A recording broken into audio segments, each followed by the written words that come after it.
নমস্কার বন্ধুরা, ডলি রন্ধনশালায় সবাইকে স্বাগত। আজকে তোমাদের সাথে শেয়ার করব পটলের একটা স্পেশাল রেসিপি। পটল হয়তো তোমরা অনেক রকমভাবেই রান্না করে খেয়েছো, তবে একবার হলেও কোনো রকম পুর ভরা ঝামেলা ছাড়া পুর ভরে পটলের এই রেসিপিটা একদিন হলেও তোমরা বানিয়ে দেখো। এই রেসিপিটা বানানোর জন্য প্রথমে আমি বেসনটাকে রেডি করে নেব। এখানে আমি আন্দাজ মতো কিছুটা বেসন নিয়েছি। এবারে আমি বেসনের মধ্যে অল্প একটু জল দিয়ে দেব।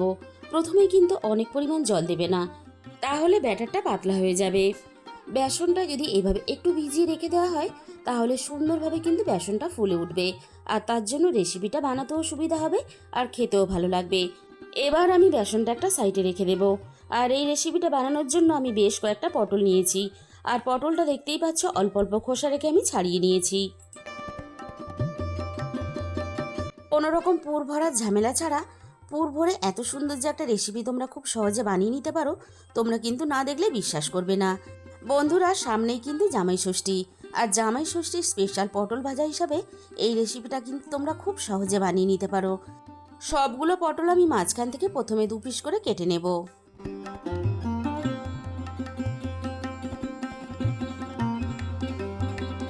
সব কটা পটল আমার কাটা হয়ে গেছে। এবার আমি পটলের ভিতর থেকে দানাগুলো বের করে নেব।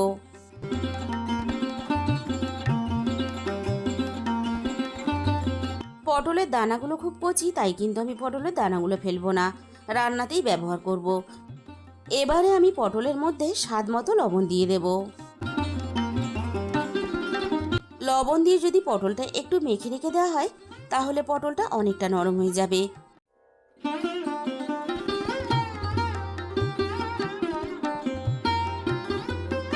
এবার আমি পটলগুলো একটা সাইডে রেখে দেব। আর এই রেসিপিটা বানানোর জন্য আমি আগে থেকে 2টো আলু সিদ্ধ করে নিয়েছিলাম। আর এই রেসিপিটা যেহেতু আমি চিংড়ি দিয়ে বানাবো, তার জন্য দেখো আমি বেশ কয়েকটা এখানে চিংড়ি নিয়েছি। আর দেখো, চিংড়ির পুরো খোসাটা কিন্তু আমি ছাড়িয়ে ফেলিনি, আমি পিছনের দিকে অল্প একটু লেজ সমেত খোসা রেখে দিয়েছি। আর চিংড়ির মাথাটাও কিন্তু আমি রান্নাতে ব্যবহার করব। এখানে আমি একটা মিক্সির জার নিয়ে নিলাম। এবার আমি পটলের দানাগুলোকে পেস্ট করে নেব। তার জন্য আমি মিক্সির জারের মধ্যে সমস্ত পটলের দানাগুলোকে দিয়ে দিলাম। পটলের দানার সাথে আমি দেখো চিংড়ির মাথাগুলোও দিয়ে দিলাম। এবার আমি অল্প একটু জল দিয়ে দেব।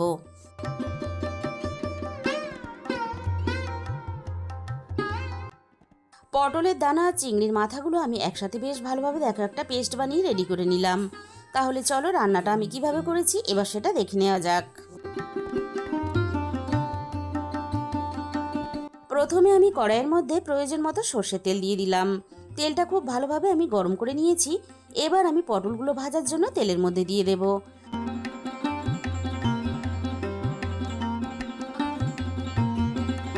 সবগুলো পটল আমি একসাথেই ভেজে নেব। পটল কিন্তু খুব বেশি ভাজার দরকার নেই, তাই পটলগুলো নাড়াচাড়া করে হালকা একটু ভেজে নরম করে নেব।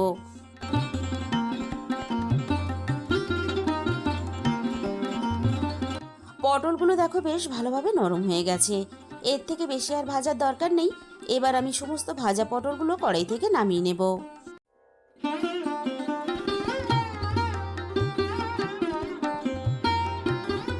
আমি কড়াইয়ের মধ্যে আরও একটু প্রয়োজন মতো তেল দিয়েছি। তেলের মধ্যে আমি অল্প একটু স্বাদ মতো লবণ দিয়ে দিলাম। এবার আমি চিংড়িগুলো ভেজে নেব। তার জন্য আমি চিংড়িগুলো তেলের মধ্যে দিয়ে দিলাম।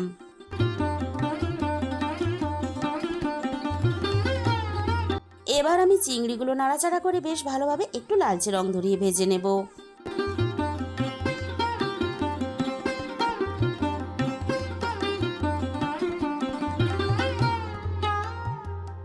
চিংড়িগুলো নাড়াচাড়া করে দেখো আমি বেশ ভালোভাবে ভেজে নিয়েছি।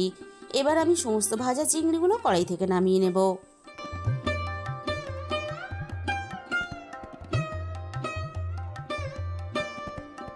এবারে আমি পুরটাকে রেডি করে নেব। আমি তেলের মধ্যে দিয়ে দিলাম অল্প একটু গোটা জিরে। এবার আমি জিরেটাকে নাড়াচাড়া করে হালকা একটু লালচে রং ধরিয়ে ভেজে নেব। এবারে আমি তেলের মধ্যে কিছুটা পেঁয়াজ কুচি দিয়ে দেব।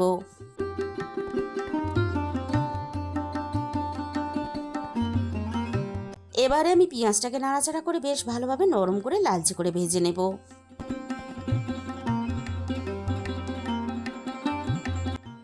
এবারে আমি পেঁয়াজের সাথে অল্প একটু রসুন বাটা দিয়ে দিলাম। এবার আমি পেঁয়াজের সাথে রসুনটা নাড়াচাড়া করে একটু ভেজে নেব, রসুনের কাঁচা গন্ধটা চলে যাওয়া পর্যন্ত। পেঁয়াজ আর রসুনটাকে আমি ভালোভাবে ভেজে নিয়েছি। পেস্ট করে রাখা পটলের দানাটা আমি একটা বাটির মধ্যে ঢেলে নিয়েছিলাম, এবার আমি দিয়ে দিলাম। এবার আমি একে একে রান্নার গুঁড়ো মশলাগুলো দিয়ে দেব। প্রথমে আমি স্বাদ মতো লবণ দিয়ে দিলাম, আর একই সাথে আমি দিয়ে দিলাম প্রয়োজন মতো হলুদের গুঁড়ো, আর এখানে দিয়ে দেবো ঝালের জন্য হাফ চামচ লঙ্কার গুঁড়ো। তোমরা যে যেমন ঝাল খেতে পছন্দ করো সেই হিসাব করে কিন্তু লঙ্কার গুঁড়োটা রান্নাতে ব্যবহার করবে। আর একই সাথে আমি দিয়ে দিলাম 1 চামচ ধনে গুঁড়ো। এবার আমি সব কিছু একসাথে নাড়াচাড়া করে বেশ ভালোভাবে কষিয়ে নেব।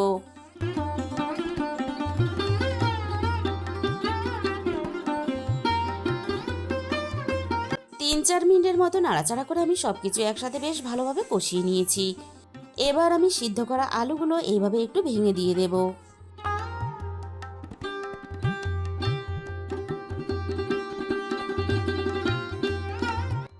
আলুর সাথেই আমি হাফ চামচ গরম মশলার গুঁড়ো দিয়ে দিলাম। এবার আমি মশলা আর আলু একসাথে নাড়াচাড়া করে বেশ ভালোভাবে শুকনো শুকনো করে একটা পুর বানিয়ে রেডি করে নেব।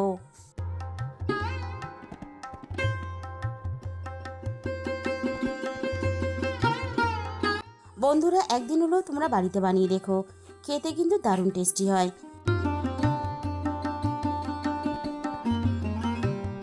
পুরটা আমি রেডি করে নিয়েছি, এবার আমি কড়াই থেকে পুরটা নামিয়ে নেব।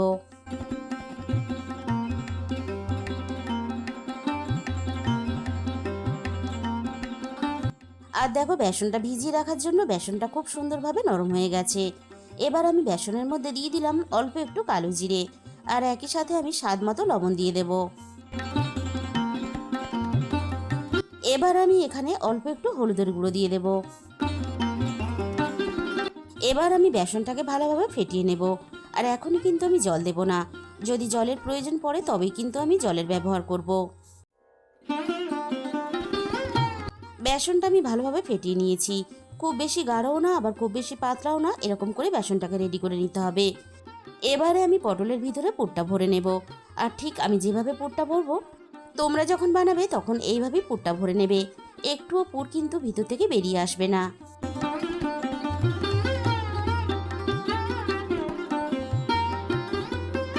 বন্ধুরা, দেখতেই পাচ্ছ কত সহজে কোনো রকম ঝামেলা ছাড়াই আমরা পটলের ভিতরে পুরটাকে ভরে নিতে পারবো। উপর থেকে ঠিক এইভাবে একটা পটলের টুকরো নিয়ে এইভাবে একটু চেপে দিয়ে দেবে। একটা পটলের মধ্যে আমার কিন্তু পুর ভরা রেডি হয়ে গেল। আরও একটা পটলের মধ্যে আমি ঠিক একইভাবে পুর ভরে আমি তোমাদের দেখিয়ে দেব।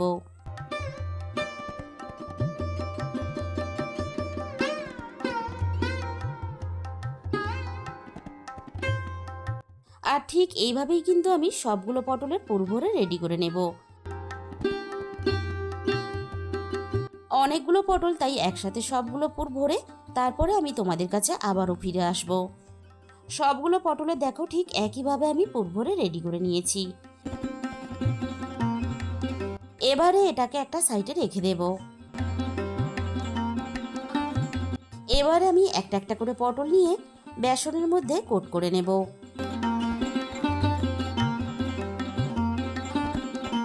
এইভাবে বেসনের মধ্যে কোট করে নিয়ে আমি একটা একটা করে পটলের চপ ভেজে নেব।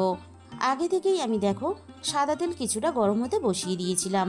তেলটা খুব ভালোভাবে গরম করে নিয়ে আমি গ্যাসের ফ্লেমটা মিডিয়ামে রেখে এবারে আমি একে একে পটলের চপগুলো ভাজার জন্য তেলের মধ্যে দিয়ে দেব। তেলের পরিমাণটা যেহেতু আমি কম ব্যবহার করেছি, তাই অল্প অল্প করে দিয়ে আমি ভেজে নেব। তোমরা চাইলে কিন্তু এগুলো ডুবো তেলেও ভেজে নিতে পারো। আমি একটা সাইড বেশ ভালোভাবে ভেজে নিয়েছি, অপর সাইডটা ভাজার জন্য আমি উল্টে দেব।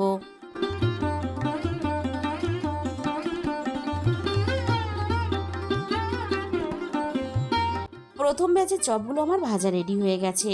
এবার আমি কড়াই থেকে তেল ঝরিয়ে চপগুলো একে একে নামিয়ে নেব।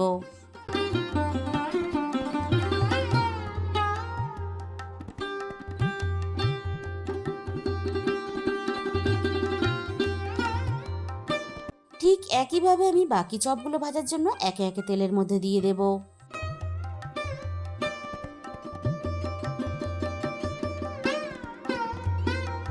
বন্ধুরা, একদিন হলেও তোমরা এই রেসিপিটা বানিয়ে দেখো, এইভাবে বানালে ভাতের সাথে কিন্তু আর অন্য কোনো কিছুরই প্রয়োজন হবে না।